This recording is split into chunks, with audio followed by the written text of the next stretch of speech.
welcome back to my channel. In today's video I will be showing you what I read in October. As you can probably tell, I have 5 physical books and I also have my Kindle.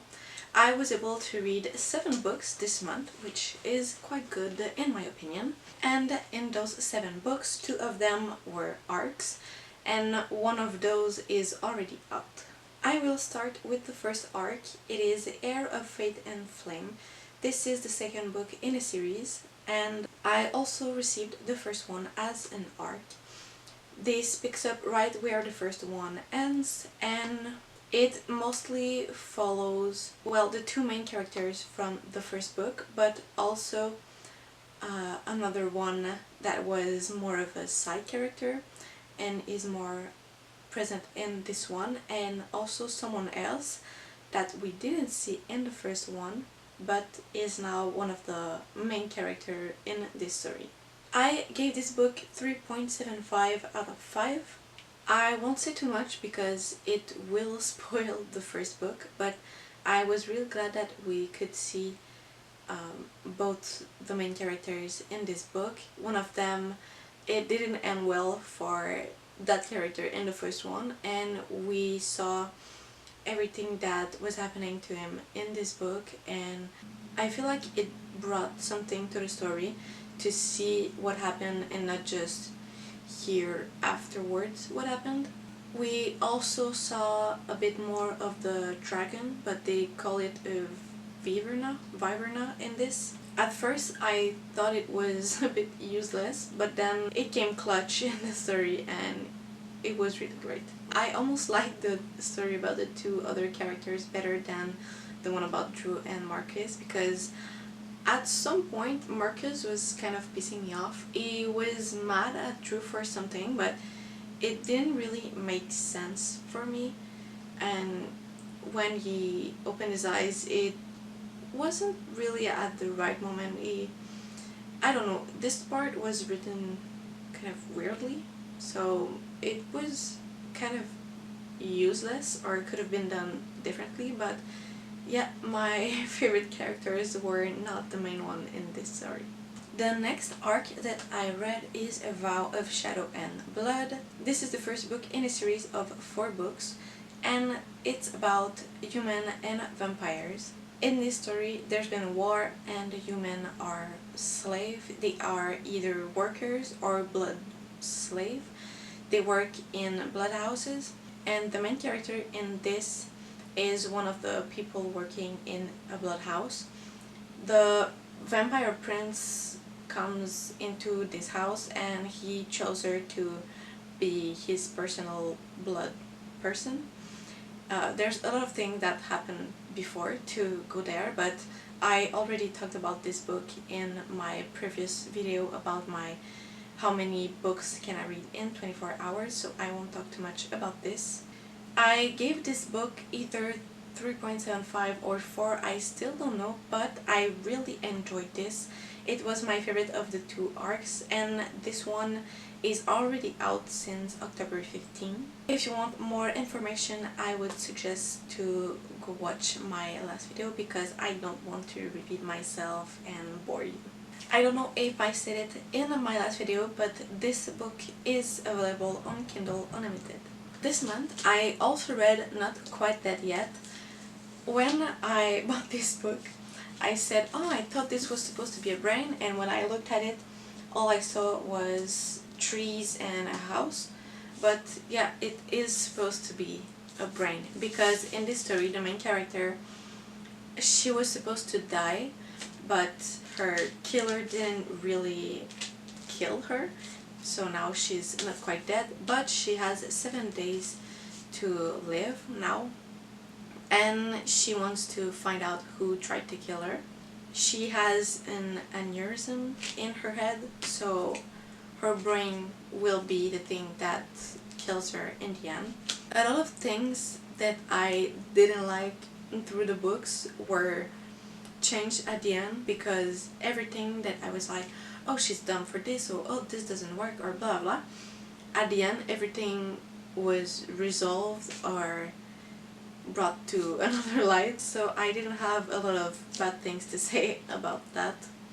I gave this book a 4.5, and that's pretty much all I can say about this book, because if I say too much I might spoil it, and it was really good. I did not get who tried to kill her.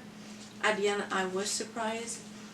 For sometimes I knew something about that person, but I didn't think it would be a factor to why that person wanted to kill Jet in this story. If you like mystery and thriller books, I would highly suggest this one. This month I also read Famous Last Words. This is also a thriller mystery, and I gave this 4 stars. And I wrote in my Goodreads review that the only thing keeping me from giving this 5 stars is because I don't know if one of the characters had a foot fetish or if it's the author that had one. Because in one of the chapter, the police officer, he was talking a bit too much about feet and toes. It was weird. So not really my vibe. Other than that, I really enjoyed the book. I did not guess what happened. For a while I thought that the main thing that we knew was right. I don't know how to talk about this book without spoiling anything, but this story is about a woman. She wakes up one morning with her daughter and she can't find her husband. She thinks he went to work early, and the only thing that she finds is a note, but the note is not really clear. It's kind of weird. So she goes to work, and then on the TV there's breaking news, and her husband is the main suspect in a hostage situation. 3 people were taken and have their heads in like a black burlap sack or whatever, and he has a gun. Now police officers are trying to understand what happened and who he is, what brought him to do that. And this was in 2017. Something happens and now it flips to today. So it's 7 years later. I was really hooked and it was super easy to read. Again, if you like thriller or mystery, I would suggest this one. I found that it was a real page turner and I don't think you would be disappointed by this. The next 2 books that I want to talk about are those 2. One of Us is Next and One of Us is Back. This is book 2 and this is book 3 of this series, and this was the final book, so now I am done with this series and I'm really happy about that. This follows 4 other people than in the first one. They are still connected to the first 4 people in book 1. Book 1 is One of Us is Lying. I gave this book 4.75 and I don't know what could have been changed. I just didn't get the 5 stars feeling. I absolutely did not see the end coming. Like the last chapter, not at all. I had my suspicion about who was the bad person. I talked about this book also in my last video about how many books can I read in 24 hours, so I won't say too much about this one, but all I can say is that I like this one better than this one, but this one is also great. I just liked this one better. For One of Us is Back, I gave this book 3.5 stars. Again, I did not see the end coming. I think we could have guessed who was involved, but we didn't have a lot of clues. We also see a character from book 1 coming back in this book, and we don't like this character. I also liked that people from book 1 and book 2 were involved in this one. and that two people from the second book got their happy ending in this one. I think it really finished this series well, and overall I would recommend this series. And even if I didn't like this one as much as the first two, I wouldn't skip it because the story was really great. The last book that I want to talk about is Enchantra. This is the second book in a series, and I think in my last video I said that I would be done with this series after finishing this book because I thought it was the second and last book, but no, this is a 4-book series. So I am up to date, but I'm not done with this series. I talked about this book in my last video again, but I was only able to read 50% of it, so now I will do my full review. This book is about Genevieve. She is the other Grimm sister, and I didn't say, but I gave this book 3.75. In this story, Genevieve wants to know more about her family, and since her mother died, she can't really ask her question, but she found a picture of her mother and one of her friends.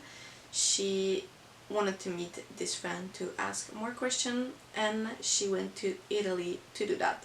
When she got there, it was hard to enter the manor, the house, whatever, and she was still able to do it, but one of the 7 siblings living there didn't really want her to go into the house because at that time of year there's a hunt going on, and when you enter the house you enter as a player and it is a deadly game. So she still went into the house even if he told her to not do it, I think 3 times, and now she was matched with him to play the game. However, this is a deadly game. They are immortals, so if they die they just go to hell and start again the next year, but she is not immortal, so if she dies, she dies. And since they are matched together, if she dies he also loses, and if he dies, well, she also loses. And Rowan, the player she is matched with, he is on a winning streak of 15 years, so he doesn't want to lose. We see their love story evolve throughout the book. It's really nice, and there's also a conflict in this, as always. I think it was valid for Genevieve to be mad about that. The other 6 siblings also have funky names like Rowan because his name is Rowington. So we have Gravington, Covington, Rowington, Remington, Sivington, Wellington, and Ellington. As I said, funky names. They also have their own personality, and it was really fun to see each and every one of them and who they were. Since they are immortals, they also have powers, and it's not the same for everyone, but there's like 3 different type of powers, but Rowington's power is about shadows. They also each have a familiar, and Rowington's familiar is Umbra, and she is a little black fox. I really enjoyed this book. I thought the love story was believable, and I did not guess the plan at the end to try and trick the demon Nox, who's responsible for the game. I had my suspicion about one thing, but not all of it. If you like Phantasma, I would suggest to continue this series and read this one. That is it for me for today. If you have read any of those books and you want to talk more about them, you can comment down below and I will be glad to discuss this with you. If you have anything else to say, you can also comment down below. I also wanted to take a moment to say thank you to my first 100 subscribers. I hit that numbers a few days ago and I was really happy. It might not be a lot for you, but I started this channel to just have fun, and it makes me happy to see that 100% like my content and liked it enough to subscribe. So thank you to everyone. I hope you will stay along the way, and with that I will see you in the next one. Bye!